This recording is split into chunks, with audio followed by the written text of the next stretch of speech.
I-flex ko lang muna yung importante ito,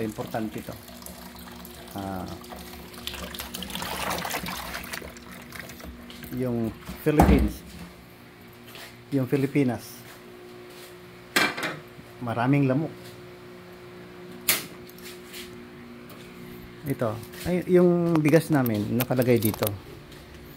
Yan, nakapatong dito yung sukal kasi dito ang bigas, kasi may ano yan, may langgam, kaya nilagyan ko ng tubig sa baba. Ayan, may tubig surrounding. Alam mo ang nangyari, ang daming lamok. So daming itlog ng lamok yung dumi dyan. Kiti-kiti. May kasama kami sa bahay, nagsabi, agriculturist, di babae, sabi niya, lagyan mo ng dumi yung mga sabon, or ano yan, tawag yan, yung kahit na ano, mga downy o ganyan.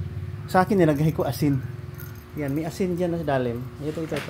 Kasi may ano to pagkain on top sa Lazy Susan, may tubig dyan sa ilalim. So hindi makaakit yung langgam. Ngayon, gaya dito, wala nang langgam dito sa bigas. Ngayon, marumi, kaya lang maraming itlog dyan. Yung kiti-kiti ba yun? Yan, totoo. Wala nang kiti-kiti. Asin, inilagay ko ito. Yung doon kay Limana, sa harap ng 7-Eleven Balmores. Ayan, 10 pesos lang asin. 10 pesos, 1 kilo. Kaya ginagamit din namin pagkain Kaya luluto ako ng fried egg. Kasi nag-scrambled egg na sila. Ayun. May bisita kasi.